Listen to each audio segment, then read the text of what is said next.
The Springfield TRP is a gun that I recently gave a big update video for, but I've done one new thing here on the gun, and I want to talk about that.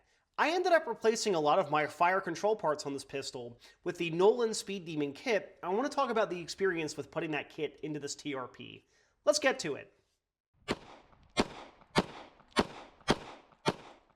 So I did mention in the previous video that I was looking at getting a better fire control kit for this pistol because the MIM components were kind of hitting their maximum ability to make this gun have a good trigger press. Well, I actually did run into reliability issues with how I had it tuned before.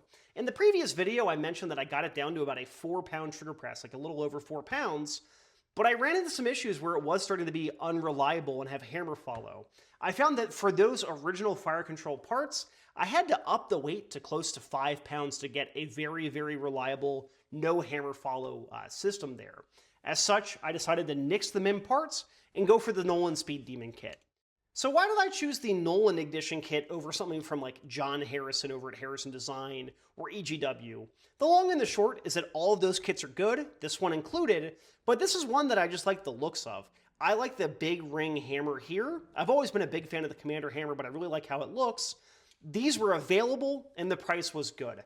I bought mine directly from Nowlin and I had a coupon code and it came out to like 165 bucks. That might seem like a whole lot of money, but these components are very high quality. Let's talk about fitting them to the gun. I have the TRP partially disassembled here, and I want to talk about fitting the Nowlin Speed Demon kit into the TRP. When you buy the Nowlin Speed Demon kit, it comes with 5 components. We get a new mainspring housing, a new sear spring, of course the new Big Eye Commander style hammer, and then a new sear and disconnector.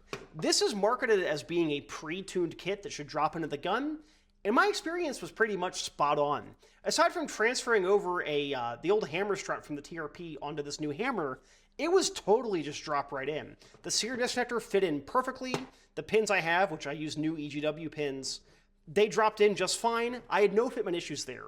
The only part that I had to refit was my thumb safety, as the lobe was cut for the factory sear on this, but now I have it here, and I'll show it once the gun's back together, but it's nice and smooth, and with the Wilson detents that I use, very positive and clicky. Nowlin markets this kit as being a drop-in 3-pound competition trigger, and that is absolutely what I got when I first dropped the kit into the gun.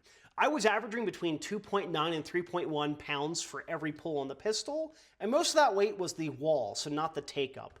I prefer to have a little bit more weight on my trigger, especially for a gun that I'm going to be planning on carrying, so I went and tuned the sear spring. Let's talk about that process. When it comes to talking about tuning the sear spring on the 1911, I'm going to leave that up to Engineer's Armory.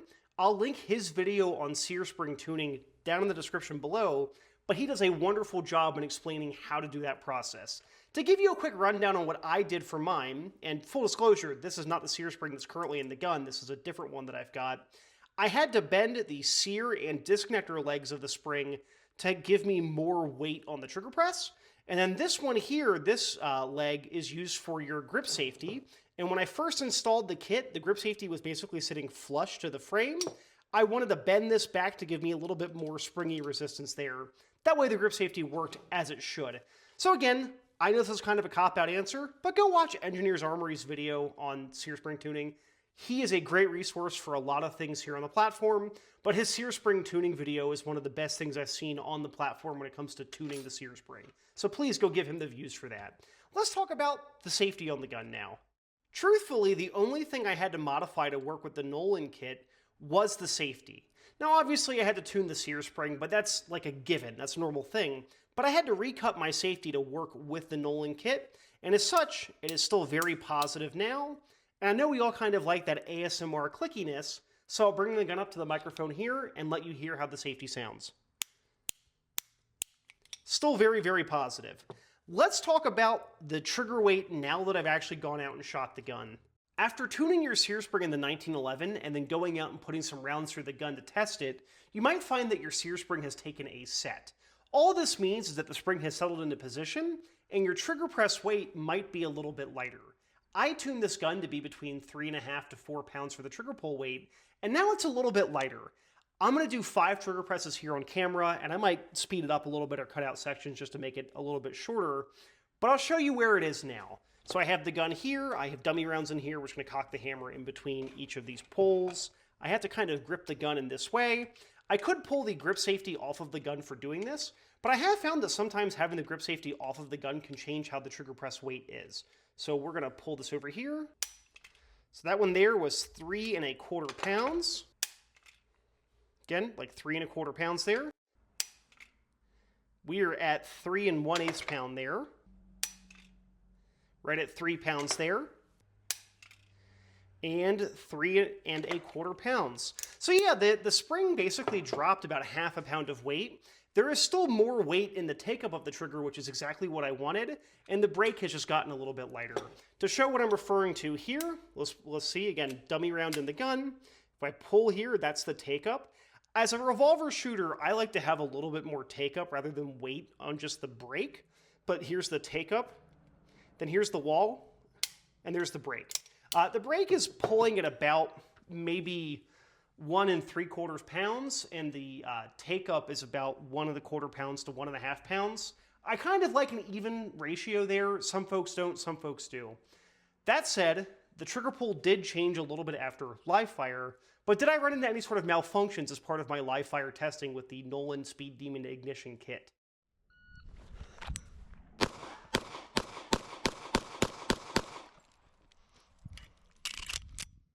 Well, I had no reliability issues. No hammer follow, no oopsie poopsie accidental full auto stuff. The gun just worked fine. I do want to tune the trigger press back up to where I had it before I started shooting, but now that the sear spring has some set, it shouldn't be too hard to do that. Now, what are my current goals for refinishing and working on the rest of this gun? With getting the Nowlin kit and the pistol, this project is getting very close to being done. The next step is going to be to go and cut the gun for an optic. I have an RMRCC just waiting for this thing. It's just a matter of finding a machine shop that I want to have mill the gun for the way I want it milled, which is a Glock rear sight in front of it. That way I can still have BUIS, and then have the red dot cut behind it, which keeps the optic away from the ejection port and away from a lot of fouling. I also then need to go and refinish the gun once that's done, but that's a fairly easy thing to do. And that's the Nowlin Speed Demon kit in my TRP project. I'm quite happy with how it's turning out so far, and I think as a project gun, this is really shaping up to be one of my favorite 45s that I've ever worked on. What do you think of the Nowlin Speed Demon kit? Is it something that you had no idea about until you saw my video, or is it something that you've already thrown into one of your guns? Let me know in the comments down below. I want to thank all of the viewers and subscribers for being here on the channel, as I couldn't do it without you, and I want to especially thank our channel members. If you'd like to financially support the YouTube channel, I have opened up those channel memberships, and we do have the Patreon. Both of those will give you a behind the scenes on how I work for the channel and for my written works, and I really do appreciate everyone who's along for the ride on those two platforms. We also have a totally free Discord that anyone can join, linked in the description down below. Thank you very, very much for your time.